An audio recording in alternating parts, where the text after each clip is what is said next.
We have a tendency in cybersecurity just in general to throw more tools at the problem. But at the end of the day, it's people using the tools. Threat actors know this, right? They know we fall victim to authority. They know we feel a lot of time pressure. So threat actors take advantage of this all the time. And there's no amount of tooling that really fixes that problem. It's really not about what to do. It's about how we should think, how to slow down, how to really practice more critical thinking, scientific skepticism in all aspects of life. We taught people for years to trust video and voice, and that's no longer the case. You really have to rethink how humans approach this threat landscape today.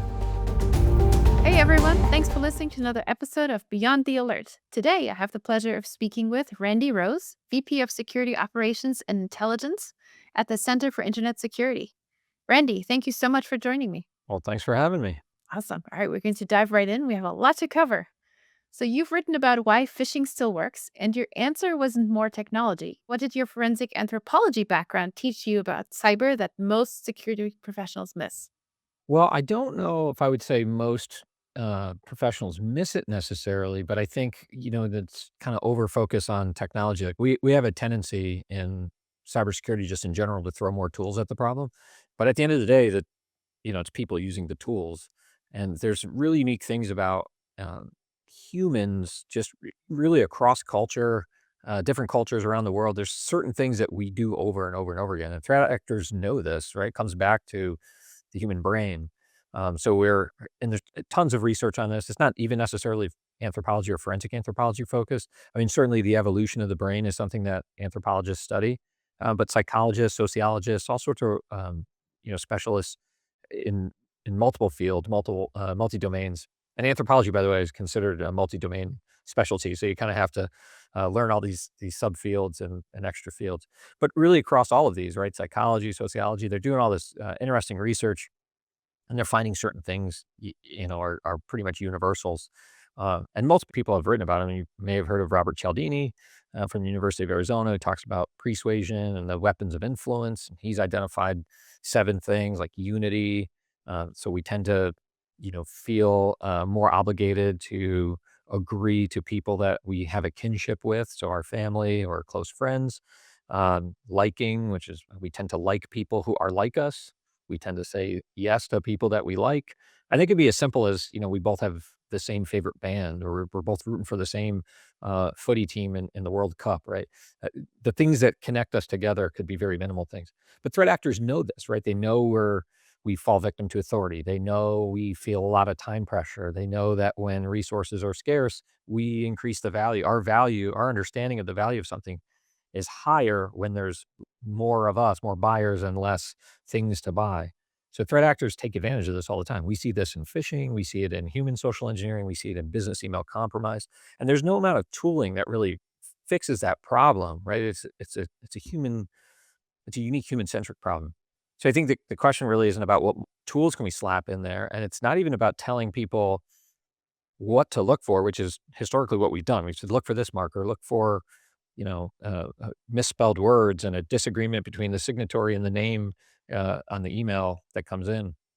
We're giving people what to look for, but we're not teaching people how to think, how to slow down, how to really, practice more critical thinking and structured thinking when it comes to these kinds of things. So I think that's probably the major piece that we're missing in phishing education today is it's really not about what to do. It's about how we should think and how we should employ scientific skepticism in all aspects of life, whether it's, an email, a phone call.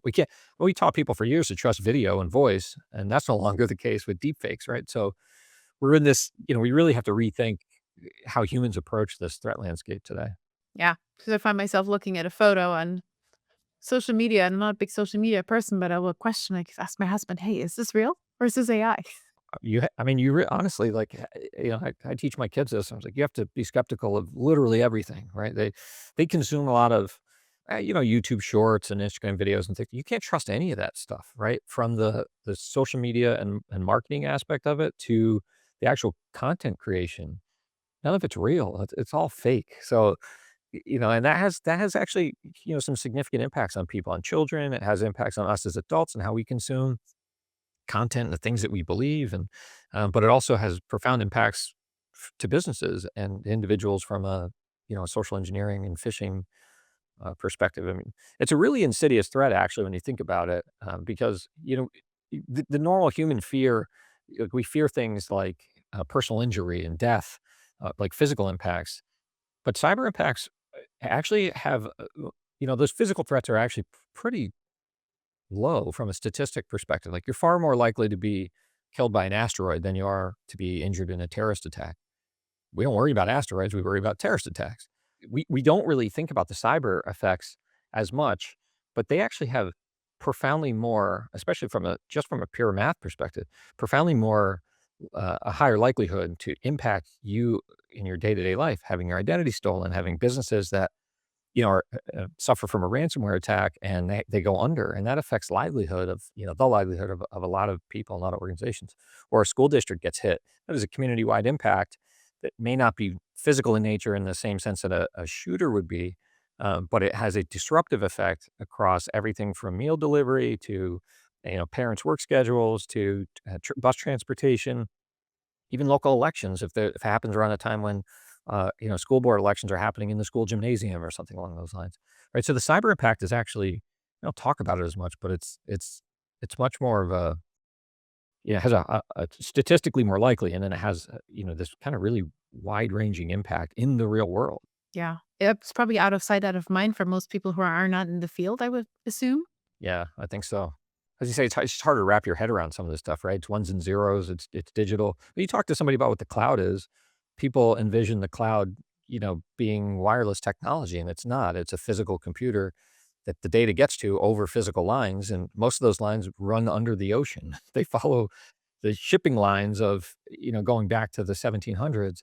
So, I mean, the first trans-Pacific cable was dropped in, like, the late 19th century, and we still have underwater cables that are running along those same exact, pathways. It's not the same, copper line, it's, fiber and everything, but, you think about the cloud as being up in the sky, but the data is not up in the sky, it's under the ocean, and that's a thing that's hard for people to wrap their heads around. Part of it's the language we use, some of it's just how the brain, interprets the stuff. It's far less tangible than saying, like, physical people know they use knives every day. They know what a knife does. They know the dangers around a knife. It's something they can see and feel and touch. You can't really do that in cyber, and I think that's what confuses a lot of folks. Yeah, that's a really good point. And then going back to your anthropology statement of, we tend to assimilate, for example, as people we have something in common with. We hire the people who are more like us, for example. Brings me back to when AI recognized it was talking to AI months ago, and it was this wow factor for people where it switched to the AI gibberish in the communication. So we almost, because we are human and imperfect, right? We've built it into our technology where even there, the AI could say, "Hey, let me work with AI that's attacking me just because cool." It's a natural connection to said AI, right? So it's much larger implications that we don't even know what will happen yet, but fascinating. Well, you just touched on something too, even before you got into the AI piece. You mentioned, we tend to, uh, hire people that are like us, and that can actually have really devastating impacts in a lot of communities where critical thinking is required. And I think in cybersecurity in particular, it is a field that no matter how much technology we throw at it, we do require humans to make those final decisions. We're testing a lot of stuff in, the use of AI to speed processes up within our SOC, help things out with our CTI team. We found when we pushed too far into AI for CTI, our analysts felt so disconnected from the outcomes that they couldn't back up the assessments, and they ended up actually doing more work than they would have if they had just done the analysis end to end themselves. So we've had to build new processes where analysts are in control of that. But what's really interesting about that is when kind of even before AI, if we're going into any field that requires critical thinking and we're doing that very human thing, which is we're bringing in people that are, just like us, we don't have diversity of thought that's required to have like really meaningful conversations, and understand the experiences of people who maybe are customers, right? This happens in all sorts of technology where we build a technology and we test it, and everyone in the lab looks the same and acts the same. And then we deploy it to the field, and it doesn't work for 50% of the population.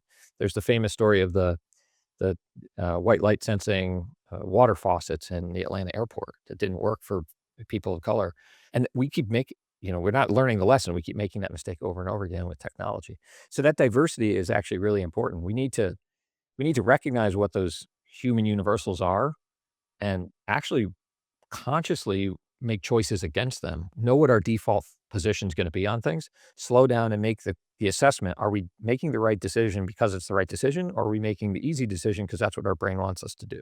The subconscious getting the best of us, right? Right. Yeah. Yeah. And it's interesting you mentioned that because I've had that on my team as well, where we're looking to hire, and part of the team says, well, that person seems very different. Exactly. That's the point, right? Different perspective. Right. Yeah. They have a different perspective than we do, and we can learn from each other. That's what I really value the idea of. It was Liz Wiseman, I think, who wrote the book on it. It's called Rookie Smarts. The idea of bringing somebody in to that's brand new to the organization, that has no idea what you're doing. When you have to make a strategic decision, you bring in somebody with almost no knowledge on it, because they tend, and you really encourage them and build the culture where they can ask those questions, but they tend to ask the best questions that we as experts take for granted. We just assume everybody knows. Since we're in the weeds. Yeah. Yeah. So you get better results when you diversify your thinking, when you bring people to the table who haven't had a chance. I mean, it's actually even the premise behind Stanford University's done human-centered design thinking for a long time. If you have to solve a difficult, say, scientific problem like how to land somebody on the moon, you don't just ask astronauts. You ask the custodian, and you ask a teacher, and you ask a plumber. You ask all these people who solve other types of problems, because they will come up with creative ideas that you as an astronaut would never be able to think of, because you're trained to be an astronaut. So you're thinking in, your lens, what anthropologists would call your lens, is scoped, right? And so you end up with this view that other people don't have. And that's how you diversify your thinking. I'm not saying every cyber team needs to go out and hire plumbers, but we do need to think about, Different backgrounds. right, are we engaging the right people? Are we hiring people because they have the same certification that we do? They went to the same school that we did. That's really not the best way to approach it. You want to diversify your team as much as possible. Yeah. Part of the reason I love this podcast so much because you are such a diverse bunch of folks that it's fascinating to me to learn from each and every one of you. So, when you're looking at a security incident through an anthropologist lens instead of a technologist lens, what are you seeing differently? Well, I think the big thing is, it's not so much what I see. I think it's more about the training of the team and setting them up to see this. Because I'm in a position now. I'm not really hands on in a lot of security incidents anymore.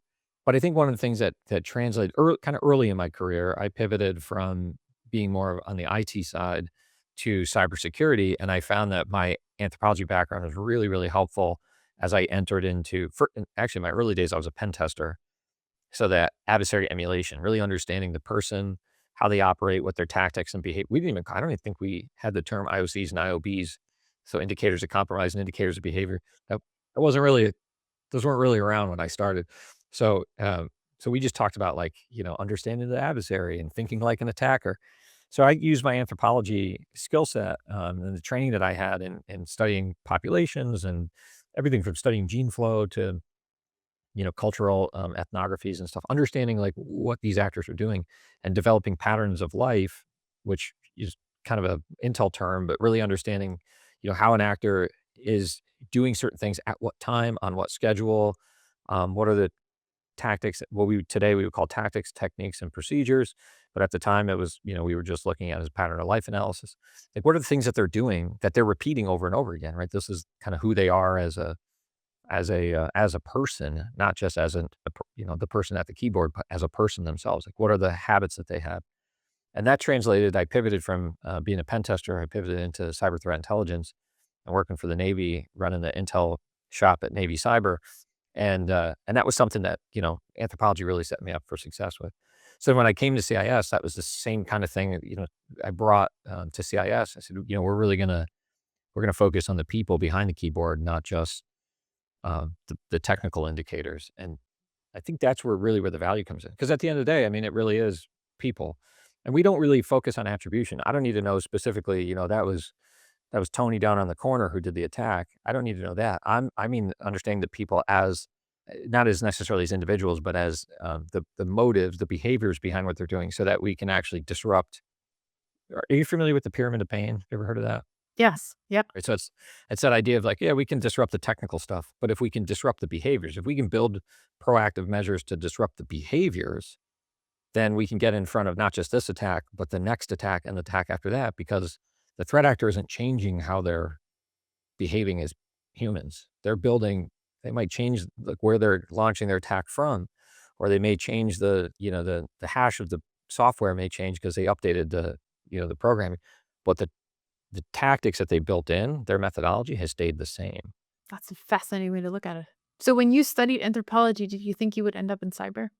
No, actually, I had a very different career, uh, planned out when I was younger. So, when I was a kid, I was obsessed with Indiana Jones, so I really wanted to be Indiana Jones, and that really meant 2 things, like, I could either go to school and become an anthropologist and specifically an archaeologist and a treasure hunter, or I could become an actor and play characters like Indiana Jones. So, that was my primary and my backup plan, and as you can see, neither of those really worked out. I ended up in the military. I had a very bizarre thing happen when I applied. So back in the 1900s, you had to apply for colleges on paper, right? And you filled out something called a FAFSA, the financial aid. It's like the federal financial aid form, something like that. I did that too. Wasn't that long ago. And somebody had to hand jam it from paper into the system, and they mistyped my NY. I'm a New York resident, so they mistyped NY as WY, which is Wyoming. And so I got charged out of state tuition for my first year, and I was like, "I can't afford this." So I actually dropped out of college, went into the military, and again, focused on the arts. I wanted to be a combat photographer or combat videographer, but there's like 20 people in all of the Air Force that do that. So they were like, "Well, you did really well in the computer part of your entrance exam, so we're gonna stick you there, and the rest is history." It worked out for me, though. It always does, right? It's interesting. I think 80+% of people don't end up doing what they studied. Yeah, it's gotta be something like that. I envy the people in a way. I mean, I envy the people who have it figured out when they're, 8 years old. They know exactly what they're gonna do. Like, "I'm gonna be a veterinarian." My brother was like that. He wanted to be a dentist and became a dentist and loved it. Hey, there's a lot of overlap between, dentistry and anthropology. In fact, several of my dentists actually went to school for anthropology, became fascinated with teeth, and then went to medical school and became dentists. So you protect thousands of state and local government organizations through MSISAC. So what is the biggest gap between how security works or how we think it works versus how it actually works? This is a good question. I think it's pretty fascinating when you think about state and local governments in general. I think people take for granted that how society works is really managed by civil servants at the local level, right? We pay a lot of attention to what's going on at the federal level, and that's fine. Gets a lot of attention. There's a lot of money there. There's a lot of politics happening there, and it gets a lot of media attention. But what actually impacts you on a day to day, like when you drive down the road and you're stopped at a stoplight, that's being managed by your local community, whatever municipality you live in, whether it's a city or a town or a village, that's all or county even, right? That's being run locally. And the clean water, unless you're on well water, right? You're getting water from your local municipality, and there's people who work to make sure that that's clean, and your wastewater is being treated, and maybe you get your electric energy through your municipality. Not everybody does, right? Some use commercial organizations, some have energy cooperatives.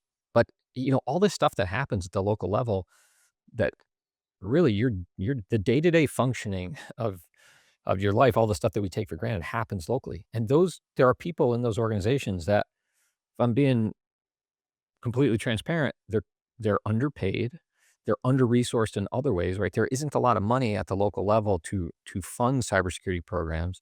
So a lot of them are under-resourced in terms of they don't really have the modern technology that, say, JP Morgan has or Target has. They have a lot of money to invest in their cybersecurity, but the town that you live in doesn't.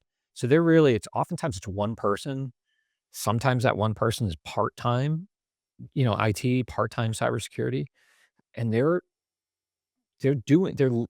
carrying this tremendous burden of responsibility to protect this information, some of which is meant to be in the public domain, right? Your local community budget is public information. Your school budget is public information, but they're also housing information that's not meant to be in the public domain, like medical information about students or certain contract information, the financial information around a contract for a bridge that's being built across town, right?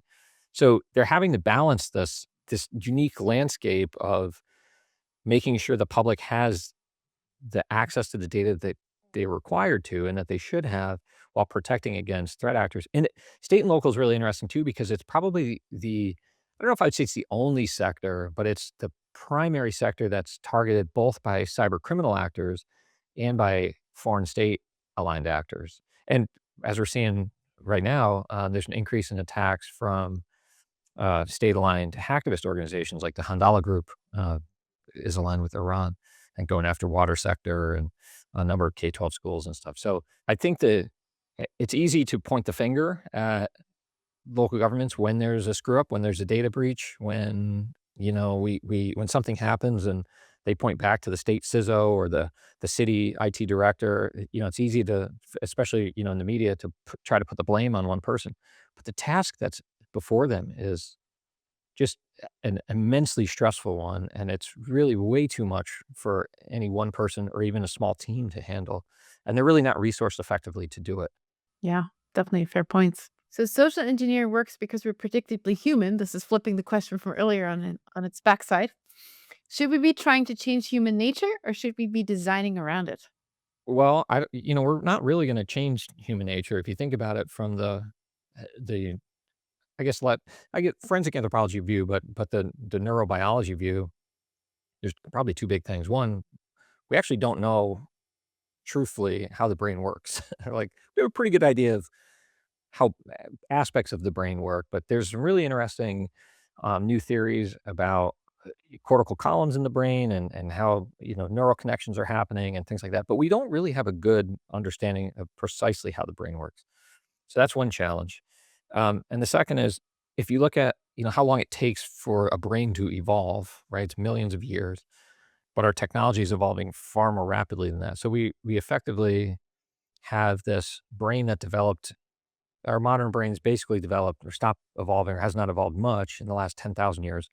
So we have this kind of Cro-Magnon brain in a society with very industrial era policies and laws, but then we have this godlike technology.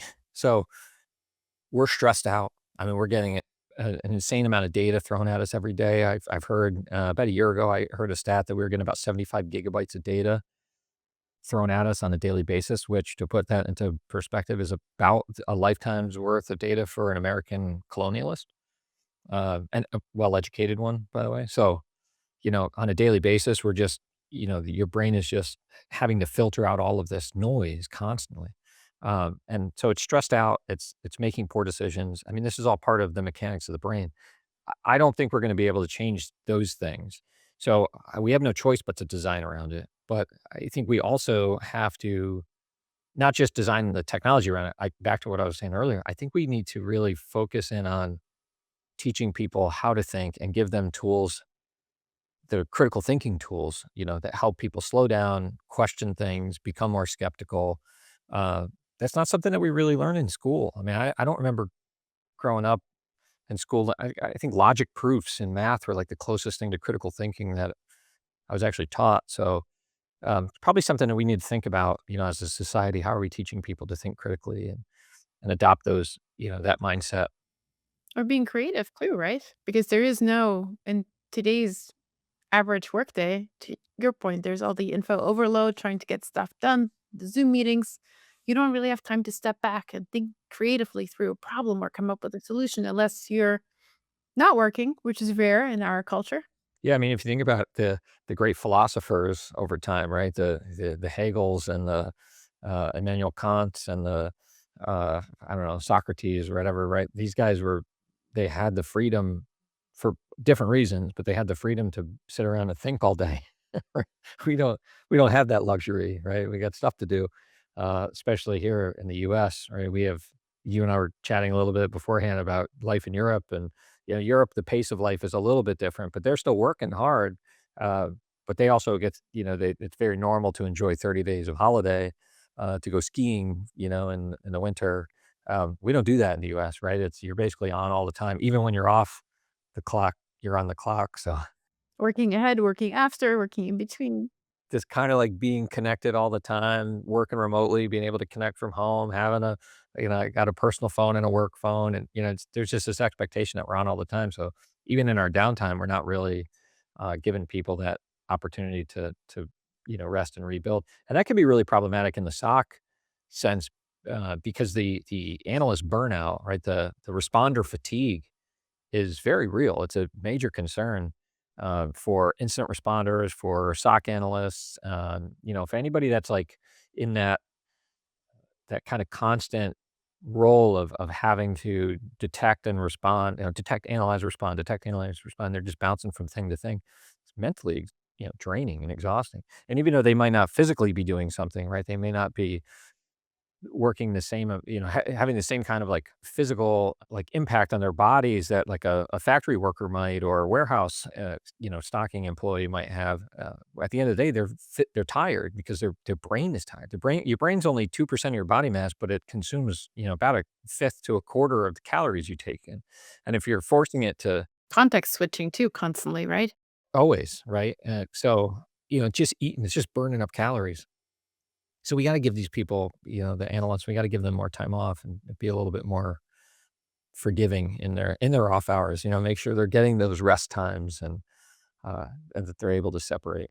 Which on this podcast I feel like has been highly it's all over the place. Depends on the company size, their time off policy, right? It's tricky. But when you look at the people in the control tower with airplanes, they only work is what, 90 minutes or something, or not even at this point, and then they get a break. Why aren't we doing that with people in the SOC, right? Yeah, I mean, it's a great model to follow, and honestly, the air traffic control model, it could be used in other ways. My CTI team actually built back to that AI thing I mentioned earlier, where they felt that they were kind of separated from the content.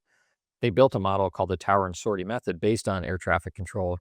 So a sortie is, when a plane leaves, like one plane, and the tower being the air traffic controller. Everything that they do in terms of building out a product, it's the air traffic controller, which is the CTI analyst, is directing what is being built, how it's being built, and what content is in it, and feeding it the data rather than having it go out and like make an assessment itself. The analyst making the assessment and then using the tool to just speed up the production, yeah, aspect of it. So Huh. Gonna have to tell my team that. yeah, so air traffic controllers, they're the model. They're the model to follow, I guess. Cool. I had no idea. Okay. This kind of touches on what you've already covered, but the threat landscape keeps evolving. Human cognition obviously hasn't changed in a long time. Is that our biggest vulnerability or our greatest strength? Well, it's certainly a vulnerability. I don't know if I would say necessarily our biggest vulnerability because we have tools to get in front of it, right? We do know the way the brain has evolved. It does lead to cognitive biases, right? Which are the outputs. They're not really things we can control. They're the output of the mechanics of the brain.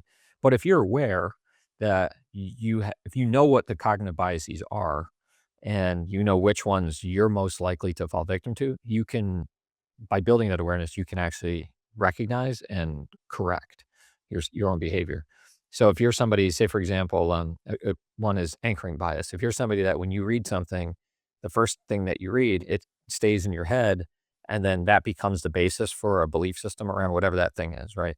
We just use like a random example.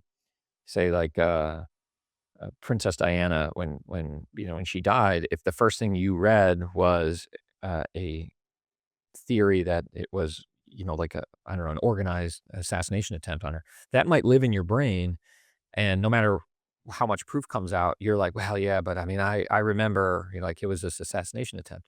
So if that's like a thing that happens to you, you know that you're somebody who anchors onto it. You can put controls in place for yourself that that forces you to reconsider your posture or your thought process around it as new evidence comes out. It's very difficult, but you can do it. So I think the bigger thing though is we have a tendency, particularly in cyber, where around phishing, phishing emails, where we have this kind of mindset that the user is the weakest link, right? The biggest weakness or the weakest link. So we have this like idea, and we tell users that, like, well, users are the problem. Users are you keep clicking on stuff. You're the weakest link. I think that's the wrong messaging, right? If we want our users to become better, we have to stop telling them why they suck so bad and instead, build this culture and mindset that puts the user as the first line of defense, right? And so I think that's the strength is we know at least yes, we know of these weaknesses in the human brain, but we also know that we can empower people and we can actually encourage behavior. We can direct behavior, much like a social engineer would direct behavior based on the things they say. We can also direct behavior by building in a rapport and a culture, and even just in the word choices that we make that actually build the users up and make them part of the security solution rather than just this problem that we're trying to slap tools in to correct, right? So I think that's a big part of it. So we can use the same tools that, threat actors are using against us. We can use that same toolkit to bolster our security. Love that mindset. For anybody who's listening to this and working for a phishing vendor, they should pay a lot of commission for getting the right talk track. That could be the positioning and messaging they haven't figured out. So you coined the term mental malware. What is it and why does it matter more than the technical kind? Hopefully I coined it. I don't know if I did. I have a whole series of, I had this talk that I had given at RSA, that I called mental malware. And it was based off of kind of a series of talks I had given that was really about everything we've been talking about, how the brain has developed, about the kind of conflict between the old brain and the new brain. So, it's not a perfect model, but some folks think about, has the brain evolved? We have the cerebellum and the brainstem, which is like this old brain, the lizard brain, and then you have the limbic system, which is our emotional center that mammals all have, and then you have humans have this neocortex, which is about 70% of our overall brain mass. That's the rational part of our brain. It allows us to have foresight and think in abstraction. And I mean, just the fact that we're communicating, if you think about words and language in general, it's pretty bizarre, right? I'm making these sounds. They make sense to you. They make sense to the listeners, but it's really this bizarre cluster of sounds that we've all agreed on have this meaning. Other animals don't necessarily have that. So that's all part of the neocortex. So as the brain has developed over time, right, it's led to certain things. And there's this kind of push pull, this conflict between old brain and new brain. And the example I use a lot is, at night when you're hungry and you want your midnight snack and you go up in the kitchen and there's a bowl of fruit on the counter and there's a piece of cake in the fridge and you should eat the piece of fruit, right? You should grab an apple out of the bowl, but you're really thinking about that cake and you make the bad choice and have some cake. That's your old brain winning out because the cake is more calorie dense and it wants those calories, right? It doesn't know. The old brain is still thinking about, you have to think it grew up at a time, it evolved at a time when, you didn't know when your next meal was going to be. So it wants the calorie rich meal. The rational brain is going, no, no, no, I really need to have that apple. Oftentimes, rational brain doesn't win. And so, this is age old conflict. And so, when we think about that in the cybersecurity space, that's the stuff, that's the mental malware piece. Can a threat actor get you to make a decision based on emotions and not rationality? Right? That's the kind of the premise behind it. And I use a lot of examples. I pull some examples from different psychological studies over time, from like Stanley Milgram's obedience studies in the 1950s to I mentioned Robert Cialdini earlier. I talk a bit about Amos Tversky and Daniel Kahneman's Thinking Fast and Slow, priming effect and heuristics. And so it's really all at helping people understand, how the brain works. It's very interactive. The sessions that I try to give, and I talk about psychological priming and how you can actually implant memories. There's all sorts of fascinating stuff. Gonna have to look that one up, implanting memories. It's fascinating. So a former, I don't know if I would necessarily call him a colleague. He was an acquaintance at the College of William and Mary. Dr. Peter Vishton. I believe he's still there. He's professor of associate professor of psychology.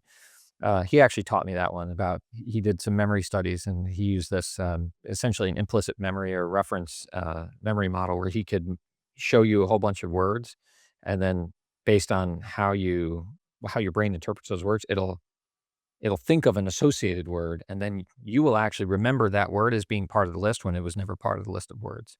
So you use that as a recall, essentially. Yeah, so it's really about if you think about, like, psychological priming, right? If I gave you a bunch of words and then I asked you to come up with another word and I hinted you towards what I wanted that word to be, like I gave you the first letter or the first and the last letter, I can drive you towards a solution, even though there might be 4 or 5 or 6 different words that word I want you to guess.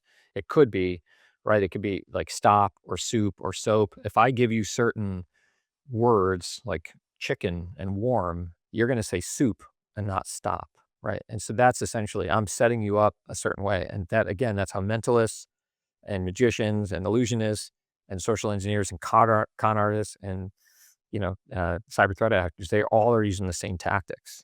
Interesting. All right. So 10 years from now, what will we wish we had paid more attention to about the human side of cyber? That's a good one. I think there's a small group of folks that are paying attention to this, but really less about the human side of cyber and more about the human impacts of some of the technology growth. So, obviously there's like this Center for Humane Technology, folks like Tristan Harris.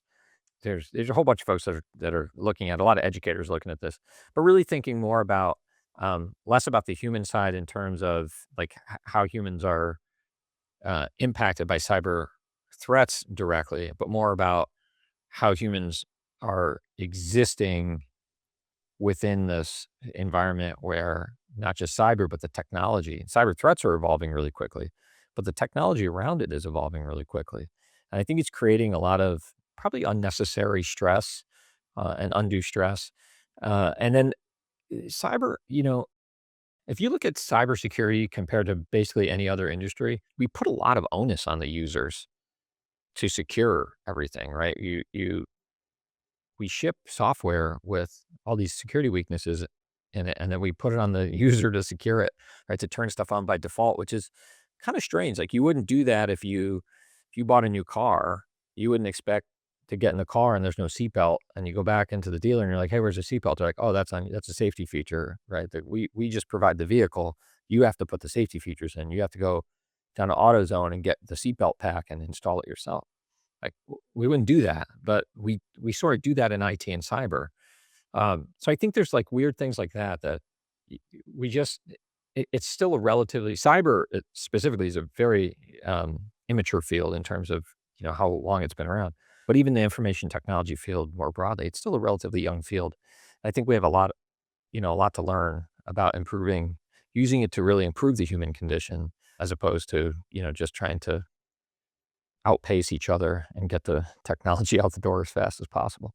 Yeah, I think that's a big piece of it, right? It's the kind of the race of who can come out on top. It's a founder who incurred one problem in cybersecurity and built a company, but doesn't look at the big picture and impact, right? And usually the people who aren't in the driver's seat of the day to day in cyber coming up with ideas and then similar to, laws and policies missing what is actually supposed to do on the more important pieces. Okay, this brings us to the last question or the question from the last guest, Jason Rivera from SimSpace.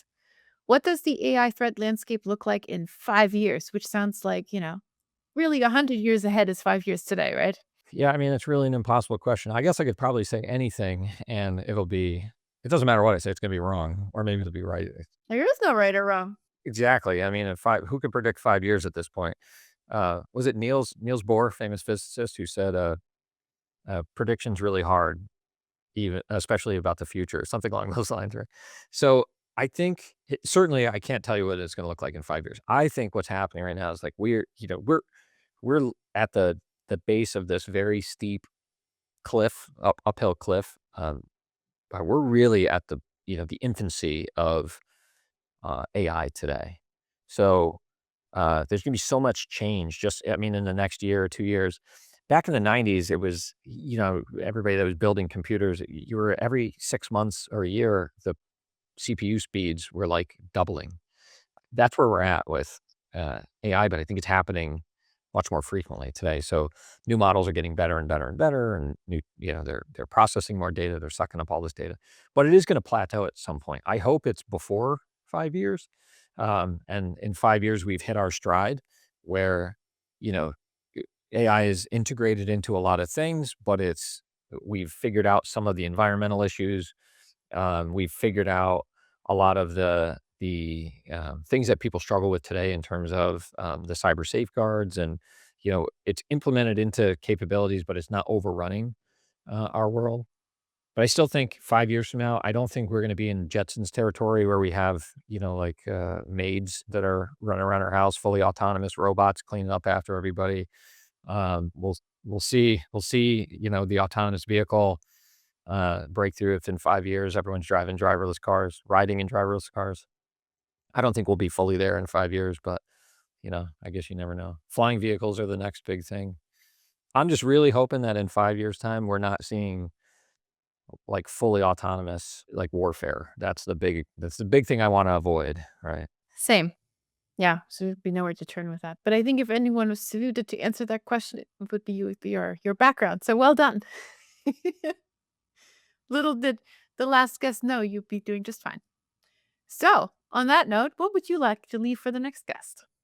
I wanna go back to my essentially my car analogy. I would like to ask the next guest, what do we do, or what are your recommendations on how we better hold the IT vendor community and cyber community, how we hold them accountable for security, so we take that onus off the users and put it on the suppliers. It's a good one. Very valid. Okay, I feel like so we've just scratched the surface and I could talk to you all day, but we have to call it quits for the day. So where can people find you? Can they connect with you and learn more and discover about how they're really thinking? Yeah, I mean, I think I'm on LinkedIn. I'm the first. I was an early LinkedIn adopter, so I'm the first Randy Rose on there. So I think if you just LinkedIn/in/Randy Rose, RandyRose, you'll find me. And that's probably the easiest way. Otherwise, you can get a hold of me through the Center for Internet Security. I definitely recommend, if you're not familiar with CIS already, go to our website and check out the controls and benchmarks. We're a nonprofit, and we give a lot of stuff away for free, so you can get a lot of really great security best practices information at no cost. Awesome. Well, thank you so much for having joined me. It's been a pleasure. Yes, it was great. Thank you very much, Ann. And thanks to all our guests.